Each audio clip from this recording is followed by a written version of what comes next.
Hello and welcome to Celebrity Time. In today's show, we'll be having 3 special guests showing us their skills, learning new ones, and teaching us all about their craft. We'll be talking to musician Lucas about their skills, instruments, rise to fame, and personal life, making a standard lunchbox item with billionaire William, head and CEO of copyright agency Corporate Corporation, who has never had to make his own food before.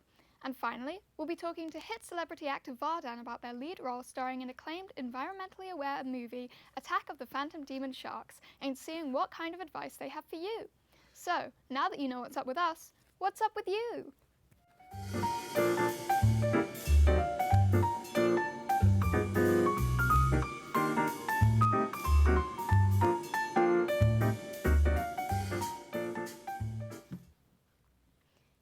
Hello and welcome back. Now joining us in the Celebrity Time studio is writer and producer of hit song The Sun Shines Brightest in Hell, which has been top of the UK charts for 6 whole weeks. Lucas, what's up with you? Hello Erin, thank you so much for having me on. What is up? You've just mentioned it. Well, I am up, top of the charts. 6 great weeks. to have you here. Yeah, great to be here. 6 weeks is very impressive for your first ever hit single. Yeah, no, thanks. What were the inspirations behind the song? Yeah, no, good question. There was a lot of rows in the media. You probably heard some stuff. A lot of it was unfortunately true. I was in and out of rehab for a while, and it was hell. It was hell.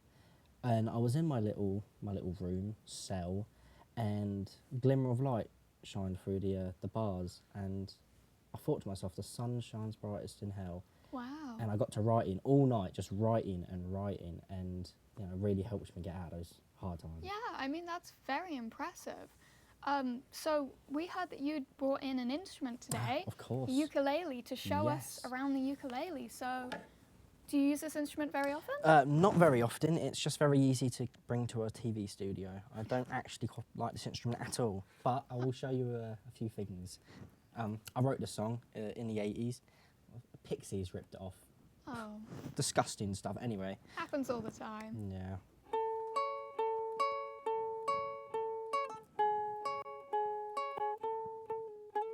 Just a little. Yeah, that is a beautiful melody. Good to hear. Thank you very much. So, thank you for coming in today. We'll be Yeah, of seeing more course. of Lucas later. It's been wonderful having you here in the studio. Now, making a sandwich is probably something most of us know how to do pretty easily. But this next guest, well, he might have some trouble being a billionaire and all. Welcome, William. What's up with you? My company stocks. Yeah. Wow, they sure are impressive. Yeah. Do you want to head over to the make table? Yeah, let's go. Yeah.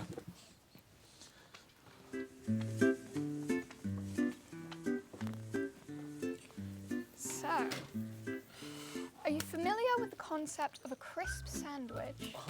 I'm related to the Earl of Sandwich, Oh, of course. but I don't know what an actual sandwich is. Yeah. Right, so the basic idea, 2 pieces of bread, butter on both sides, crisps in the middle. I'm sure all of you could probably make this at home with your own packet of crisps, whatever you've got in the cupboard. So, we want to start by taking 2 pieces of bread. Yeah. I have my own baker. His name's Greg's. Oh, this wow. this bread's slightly different to that. It's pre-sliced. Do you pay extra for that? Oh no, this is just your fairly sort of cheap, average price bread that you get in maybe a Tesco. Tesco. I've never heard of Tesco. So Yeah, cheap. oh. Is it what, £5? About £1.75 maybe. Pretty good. Yeah. Yeah, it's pretty decent. Do you want to butter the bread? Butter. Yeah. Would you like to do the honours? Yeah. So Oh, you might need the knife for that. okay. So what type of is this, like Kerrygold salted butter? Or? This is just a spreadable margarine. Oh, Margaret. I know her. Yeah, she churns it in front of me at home. Like she's my personal butter churner. Wow. Well, I'm sure she probably didn't churn this butter, but it's a nice idea. Is she here with us? This is like this is your life kind of situation. Oh, I'm afraid not, but it would be nice to have her. Maybe some other time. Yeah. So our filling today, we've got prawn and cocktail flavoured crisps. We heard that this is your favourite snack. Yeah, no, Aaron, this is great. I love prawn cocktail. Yeah, I have it like with my caviar. Do we have caviar with us? Is that? I'm afraid not. There's no caviar. We didn't have the budget. Oh. But we do have this flavoured crisp, so there's no actual prawns in here. So you don't have real. It's not like freshly sourced. No, but do you want to smell them? It's probably quite similar. That is like a memory of prawn cocktail. It's not the real thing. Ah, well, maybe it'll taste better. Do you want to take some? Maybe with your glove hand so you don't get grease on your fingers. Yeah. So do I just spread it around like that? Yeah, just spread it quite evenly. This is going to be the filling for the sandwich. Yeah. Anything so else? So are we gonna have like what, like chutney? No, Elvis just chutney. just the crisps for today. This is a very easy sort of snack kind of sandwich that you might put in a lunchbox if you're feeling a bit lazy. So I don't. Would you like to do the honours of cutting it? I'll cut it into pyramids, which is a lot like the scheme in which my company runs. Ah, I will pretend I know what that is. Yeah.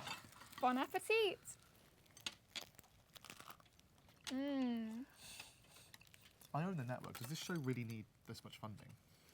Well, this has been a truly enlightening experience for all of us. It is now time to bring you to our roaming reporter Leia on the street to talk to you guys about the hot new movie Attack of the Phantom Demon Sharks gracing theatres next week. While not officially being released yet, the hype for this movie is electric. So we ask, what's up with that? Hello and welcome to this ordinary field. But late last year, this ground was the venue for the now eagerly anticipated Hollywood production Attack of the Phantom Demon Sharks. With the film's first full trailer raking up over 1 billion views on YouTube, it is clear there is some excitement for the production's eventual cinema release on June 9th. There is clearly something up here, and we have come here to what was once the set, to see if the excitement among us audiences is indeed true, or if the hit numbers don't quite tell us the true picture. Well, I, for one, am really looking forward to Attack of the Phantom Demon Sharks. It's a long name, but it's going to be a great film, I know. I've been following it closely for the past few years now. I, for one, will unfortunately not be going to see Attack of the Phantom Demon Sharks. I've watched the trailer probably like 50 times now. I think the visuals look great. Can't wait to see the cinematography on the big screen. Having vied for the leading role and lost out by a very, very close call to the Vardan Pandey. Heard it's a very environmental film, so big fan of that. I think that's great. The campus, the filming location, it's a lovely area, lovely area. They really put their hard work into this film. Having spoken to the people here, it is clear that Attack of the Phantom Demon Shark has created some buzz among its audiences. However, if this will work towards the film's success or failure is another story. So there's clearly something up with that. What's up with you? Now there's clearly something up with that. Back in the studio now, I'm joined by Vardan. Vardan, how do you feel about what we just saw on the street? Yeah, I at the premiere, at the world premiere in London, I saw the guy who lost the role to me. He was crying. He begged me to take him in as my plus one. I said, I already have a girlfriend. I can't take him. I'm sorry. Oh, that's unfortunate. Great boost to my ego.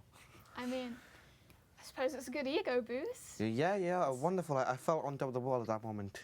Yeah, I mean, what was it like being the lead role in your first film, which has already got so much hype around just the trailer? Yeah, I mean, I've been going around working as a support actor in TV shows. You might have seen me in the latest Batman film as well. So yeah, I was just doing supporting stuff for the longest time, and now it's great being a lead for the first time. It's a great film as well. Great hype, great buzz. I want this to be the best film in the world. Obviously, it's Scorsese who's making it, so it's bound to get some success. I mean, it sounds brilliant. Yeah. From the trailer alone, I mean, Yeah. I saw the lake scene where Yeah. the sharks are first possessed by demons. So That was good.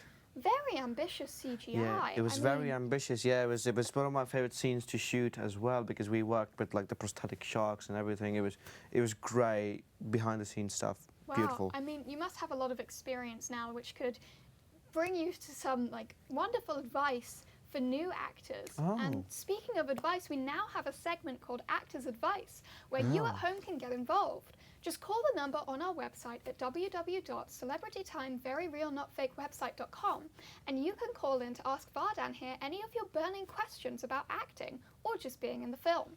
So I believe that we already have someone waiting on the line right now. This is Arthur from London. Arthur, what is your question for Vardan? Hello. Can you hear me? Yeah, I can. We can hear Okay. you, yeah. I understand that this was one of the first feature films to achieve Albert Sustainable certification.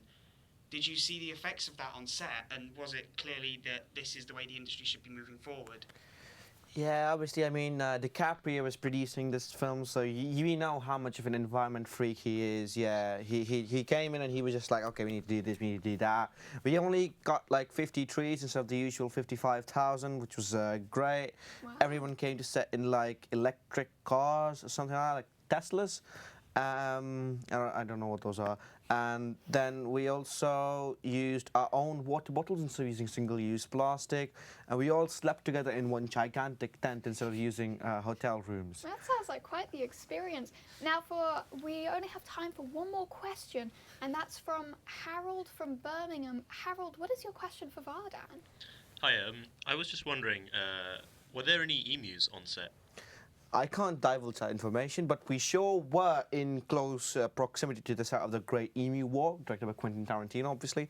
And I had a chance to meet with the emu expert consulting for them. It was a great chat. I do think emus are fascinating creatures, but I cannot reveal anything about emus. Just watch the film. Well, thank you, Harold. I hope that answers your question, and thank you, Vardan, for coming in and answering all of those. No problems. Well, I'm afraid that's all we have time for today, but thank you everyone for coming in and telling us about yourselves.